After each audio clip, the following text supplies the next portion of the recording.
You are Locked On Auburn, your daily podcast on the Auburn Tigers. Part of the Locked On Podcast Network, your team every day. Yes, welcome on into Locked On Auburn, your daily Auburn Tigers podcast. Thank you so much for making Locked On Auburn your first listen every single day. I'm your host, Zac Blackerby, and joining me, as he does every Monday, Lindsay Crosby, the Auburn banker himself. Lindsay, how are you? I'm doing well. Christmas was great over at the Crosby house, and hopefully Good. Auburn can close out the holiday season with a W on Tuesday in the bowl. How was your Christmas?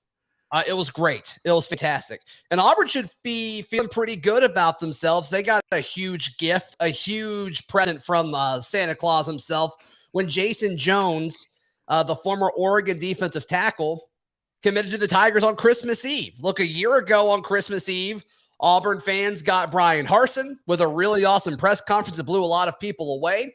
And then a year later, they get their first transfer of this class coming from another Power 5 university. They've had a few JUCO guys transfer, obviously, but this is the first one from a Power 5 school. And so Oregon coming in with Jayson Jones, the defensive tackle, and massive dude. He entered the portal on December 15th, Lindsay, and you'll recall we were already talking about him on this show. It was on message boards and Auburn Twitter, saying that this was a guy to watch even before he went into the transfer portal due to his ties with some of the Auburn teammates and, him just being from the state of Alabama. He's from Calera. I guess it's just assumed that he has teammates or former teammates or friends or whatever it may be with some of the guys on the roster. So it was a natural fit. Harsin wanted him. And look, they needed a guy that could be a shade nose or a zero technique, meaning they line up right, head up, the center. And I think that's what you get with this guy. 6'6", 300 plus pounds, Lindsay. Obviously, I think a guy like this is going to be able to help. Yeah, he's filling that Tony Fair role of, like you said, line up directly over the center. You're taking up two blockers every play. You're right. Leaving things open for a linebacker to fill in behind you to make their way to a play, keeping blockers off of them. And it's something where he's got 3 years of eligibility left, redshirt freshman. So he's obviously been in college for a little while. He's already been through the weight room. He's not a really explosive guy. He spent time in college, but he's just put on strength. So he's best inside the head up on a center or guard, something like that. But it's definitely something where going into spring last year, we knew that we had Tony Fair for 2021. And then after that, we were looking at who's going to be that big body in the middle. And the thought process was Jeremiah Wright. He looked really good. When he moved from offense to defense, there's reports coming out from bowl practice. He's now practicing with the offensive line again. So it looks like Jayson Jones is your guy to kind of slot right in as that nose tackle who's not going to have a big statistical production, but definitely going to be integral to the scheme to keeping our linebackers clean. Yeah, he does such a good job of not moving despite how many people are pushing against him at the line of scrimmage. And yeah, like you said, those things do not show up in the stat sheet, but they impact plays. And guys like, maybe it's Owen Papo in 2022, assuming he comes back, that are going to benefit from a massive presence like Jayson Jones on the defensive front. This guy is not Jeffrey Mba, the JUCO player, the number one JUCO player in this signing class that Auburn got, where we were talking about his ability to move back and forth and kind of keep up with running backs while a guard was blocking him. That's not who Jayson Jones is. And that's okay. They're different players. But you watch this dude and you can tell that he gets what his role is supposed to be. And it's to eat up bodies, eat up space, and make it where the offense doesn't move you. The goal of an offensive lineman is to move another man against his will to a spot where guys can run behind him. And Jayson Jones does not like being moved because it takes a lot to move him. He's really good with pad level. He's really good with using his body in a way to understand leverage. And he does it without really the desire to make the play in the sense of getting the tackle. But I think he's going to free up a lot of Auburn's defenders in 2022. And look, that's kind of what we think this Bryan Harsin culture is, right, Lindsay? I mean, this the guy that's team first, the guy that doesn't care about stats, that just wants to win football games. And watching Jayson Jones, I think that's just kind of what I get when I watch a dude like this. you can't be a selfish player and play for Bryan Harsin. You won't see the field. You won't. You're not always going to be the guy to make the play. And it's amazing how many guys we see have already bought into that culture of it's about the team. It's about we're trying to go 1-0 here. And Jayson Jones very much like the job of a nose tackle is to be the guy who doesn't make the play. If you're making the play, you're either the greatest nose tackle ever or you're failing at your job. And so he feels like a guy who he's going to be happy if he goes in there and he has a guard, gets a late hit penalty in the fourth quarter because he's so frustrated because he's been going up against Jayson Jones for 57 snaps and hasn't been able to get him out of the way, and his guys keep getting stuffed. That's what you want, and I feel like that's what we're getting from Jayson Jones. And it's like you said, it's a big get. He's a big boy. Redshirt freshman. He did not play in 2020, but that year does not count for his eligibility. So redshirt freshman this past season. He played in 13 games for the Oregon Ducks, and he had 19 tackles and 1.5 sacks. So, and I saw somewhere say he had 20 tackles. So if you want to credit that, you certainly can. But should be an instant starter, I think. The other guy that I thought it could be, maybe he'd be competing with would be Jeremiah Wright, just because we heard so much about him in the spring. Obviously had that terrible injury after really having a couple of really, really solid weeks. But yeah, I mean, you mentioned it just briefly there, but Jeremiah Wright moving to the other side of the football is a fascinating one to me, but they need bodies on the offensive line, and maybe they think Jeremiah Wright can be the guy that really steps in. I would assume they'd put him in one of those tackle positions. They just seem to have enough guards there. So I don't know. That move surprised me, but when I think about it, I guess it makes sense. But there's a lot of big dudes now that can play defensive tackle for Auburn 2022. So I think this could be a fun group. I think it could be a group that enjoys doing the dirty work. And I think they're going to make the linebackers and nickel players and guys that play in the middle of the field behind them look really, really good.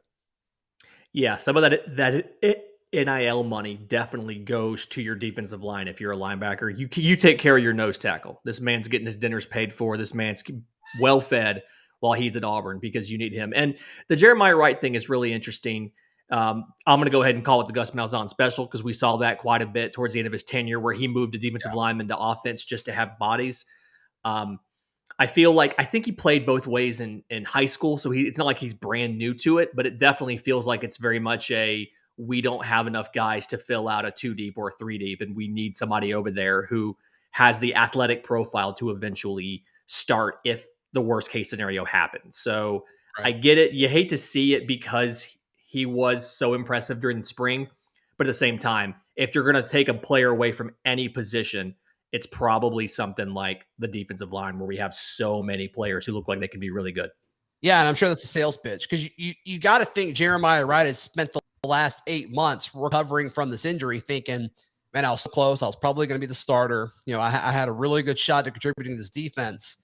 Then the sales pitch of, hey, we need you on the offensive side of the ball. Like, I wonder, from a motivation standpoint or just from, a mental standpoint, where you sit with all of that. But nonetheless, that's what's being reported right now. In just a moment, we'll continue talking about that offensive line after we talk about another Auburn Tiger saying that he is going pro right here on Locked On Auburn. Today's show is brought to you by the greatest tasting protein bar ever. Yes, Built Bar. If you've been listening to this show at all, you know that we love Built Bar, not only on this show, but throughout the whole Locked On Podcast Network. They've got a ton of amazing flavors. All their bars are covered 100% in chocolate, and the stuff on the inside is absolutely to die for. And you eat it, and you're like, this tastes like a candy bar. Heck, better than a lot of candy bars. And you look at the nutrition label, and you're like, wow, how in the world is this good for me? I don't know, but it is. So go to Built.com, use promo code LOCKED15 to get 15% off your order. That is Built.com. And Lindsay, around the holidays, you don't always want to go out to eat if your family's in town, or you don't want to eat the same leftovers over and over and over again. You had the same meal 6 times in a row. Do not want to. Sometimes you just want the meal to be brought to you. You know what I mean? Yeah. I mean, you just come to my house. It's 2022 or almost. We have cars. Bring it to my house and feed. Right. Bring it to my home. That's right. With a friendly face, bringing it to you. Fetch Me Delivery is the place to go for all of your local meal delivery service. FetchMeDelivery.com. I've used Fetch Me. Lindsay Crosby has used Fetch Me. We love Fetch Me here on the show, and we trust the folks at Fetch Me with our family's dinner. And if you know me and Lindsay, we're food dudes. And so if we're trusting people with that, it means something. So download their app. It's free, or go to their website. And when you put in that order, use promo code local meal. It'll make it a little bit cheaper for you and your family. FetchMeDelivery.com. All right, Lindsay, Smoke Monday's going pro. And this isn't a huge surprise. I think there was some kind of hinting, because a few weeks ago, Kobe Hudson, apparently, I didn't see it, I just read about it, talked about how, 2022 is going to be hype and Smoke Monday's coming back. I don't think that's true. I don't think that's happening. So, but Kobe Hudson is a natural wide receiver. There's no question about that. But natural. 2022 is so big for Bryan Harsin for several reasons. But there was so much talk when Bo Nix entered the portal of, okay, the Bryan Harsin era at Auburn is now beginning. It is now upon us, because now we get to see Harsin fill in the gaps of this roster with his dudes, his personality. And I think Smoke Monday was still really tied to Gus Malzahn. At least I felt that. I think he was kind of tied to that, or at least Kevin Steele. I think those guys were kind of in tandem for a long time. So I think it's cool to see Bryan Harsin already kind of paving the way for all of this. And look, I think Harsin has all the respect in the world for Smoke Monday. He talked about it in the media a little bit last week, saying he respects guys like Smoke for going out and playing one more time for Auburn when several guys have already declared for the draft aren't playing. And he said no disrespect to those guys, but you can tell Harsin loves loyalty. He loves respect and honor and all that good stuff. So props to Smoke for sticking it out. And Auburn fans listening, I'm sure you're appreciative of that. But do you agree with me that he was kind of tied with the old regime, and now Harsin went out and got the number one JUCO safety in college football, and he'll be an Auburn Tiger in 2022? You got to think that's going to be a clear-cut guy, either him or Donovan Kaufman, perhaps, which he played a lot of safety before he got injured at Vanderbilt 2 seasons ago now. Either way, guys that Bryan Harsin brought in. Yeah, and Smoke Monday playing in the bowl game despite wanting to go pro, it very much reminds me in that first segment we were talking about, like, Harsin likes guys that aren't selfish and are willing to put the team ahead of themselves. And if you're a guy who's going to get drafted and you still are coming back for your bowl game, having seen instances in the past, and I'm thinking of tight end Jake Butter, I'm thinking of linebacker Jalen Smith, who get hurt in the bowl game and fall in the draft. I mean, that's exactly what Harsin's looking for. And so I think that's why Harsin came out and was so complimentary of him and said, hey, like, this is a guy, I respect what he's doing. I love that he's going to be here for the bowl game, because Harsin acknowledges that's the mentality he wants. But I mean, you're right. He is a player that's very strongly connected to the Gus Malzahn regime, simply because of the prominence he had. I mean, he was key. It was one of the most frequent non-starters his freshman year as far as playing time was concerned. He was on the field quite a bit for a non-starter, and then obviously has started ever since then. So this switch over to whether it's Gilbert, whether it's Coffin, whoever it may be, this is kind of, we're at the point now where most of the defense is going to be guys that Harsin and company have brought in themselves. If Owen Papo comes back, there's not a team in the country that would not welcome him back. You'd hope he would, but even still, that defense kind of is now Harsin's.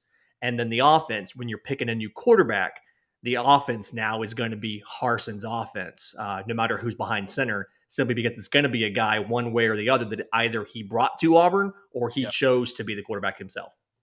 Yeah, there's going to be a few offensive linemen that Harsin and his staff did not bring in. And then it'll be fascinating to see what happens at corner, because Jalen Simpson and Nehemiah Pritchett, I think, will both play. So, but outside of that, yeah, I mean, the vast majority of this team, Colby Wooden, depending on what he does.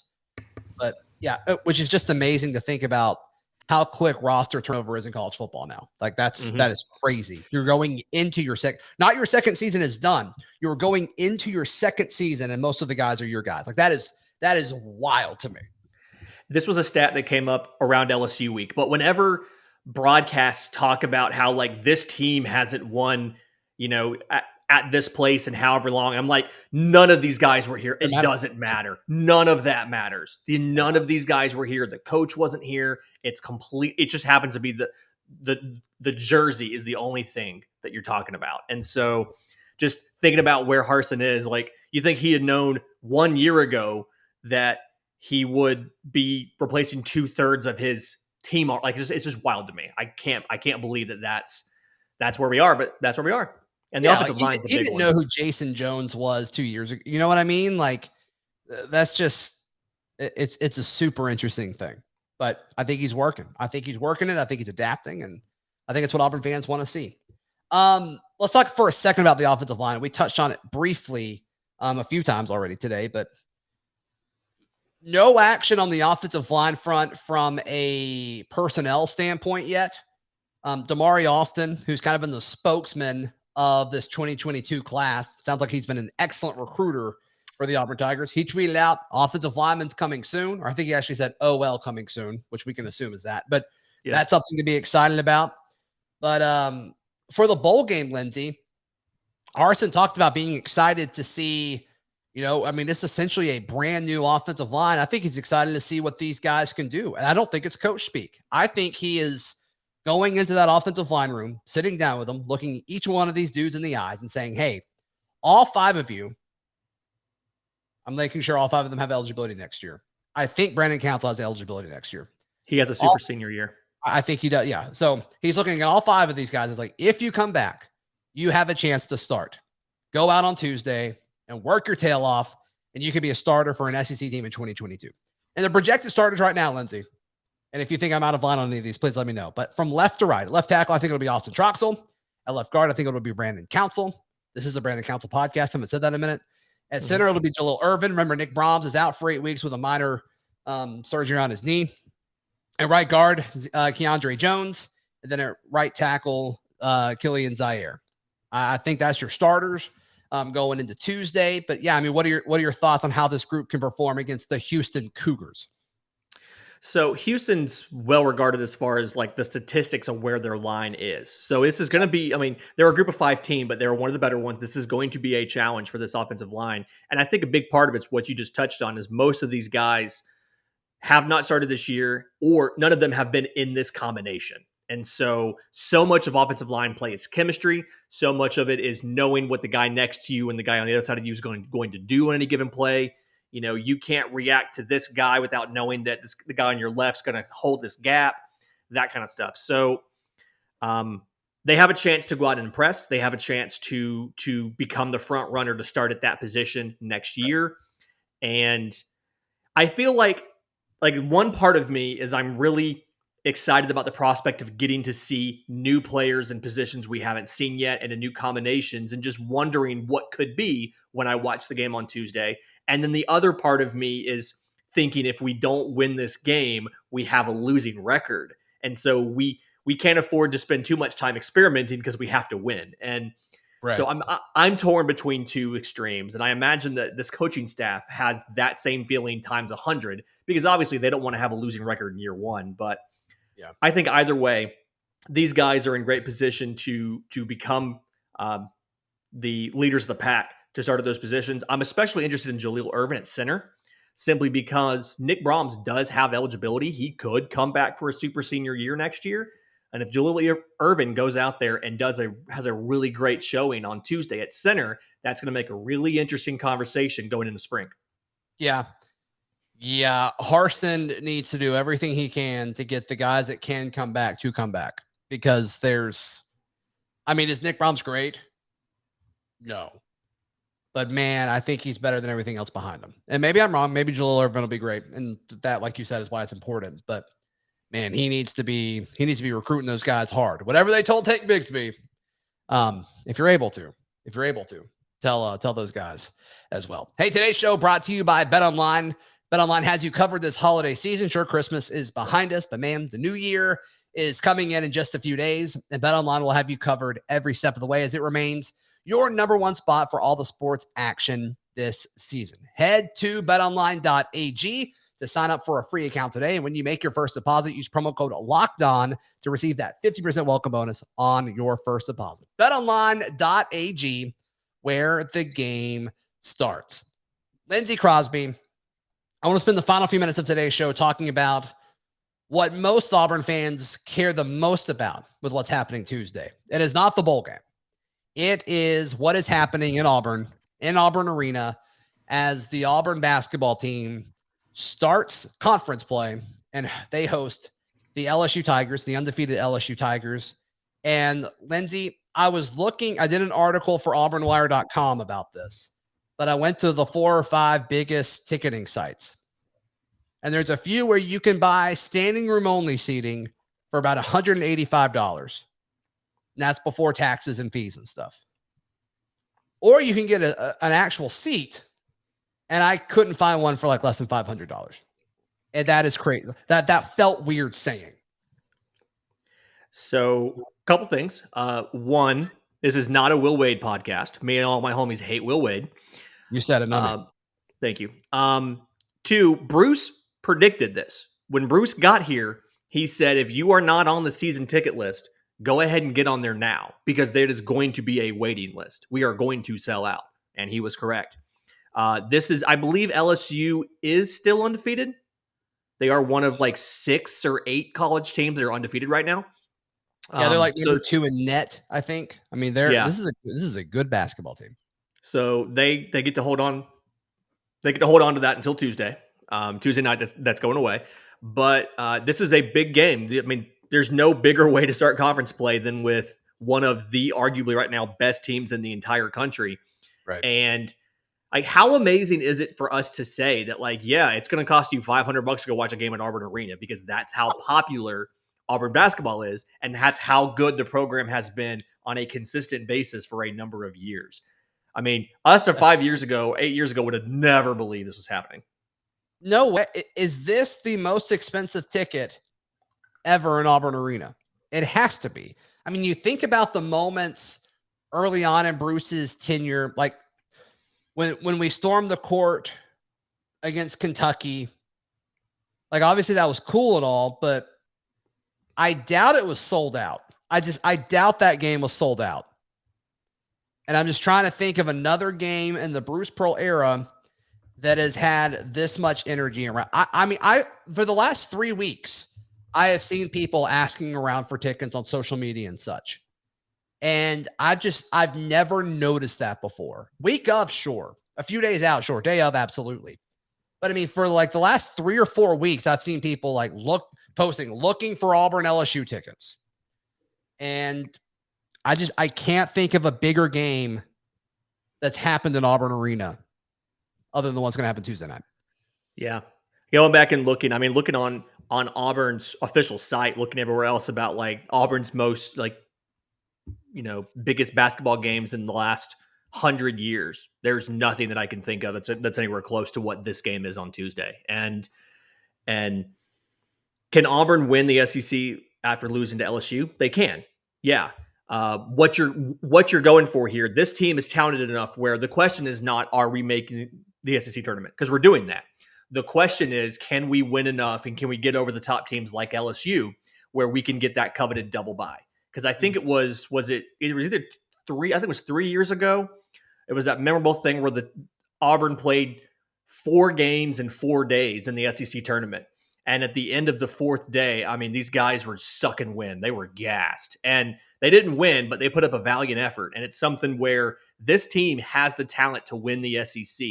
But part of that is going to be dependent on getting at least 1 bye, if not the double bye, so that you're not playing 4 games in 4 days or 5 games in 5 days. If you win, you have a chance to kind of have more of a normal schedule and have the rest. And our deep rotation helps, but that all starts. I mean, right now, arguably your biggest competitor to that double bye is LSU. And so that all starts this Tuesday night. I would imagine the football team is going to prioritize making it back from Birmingham in time for this game.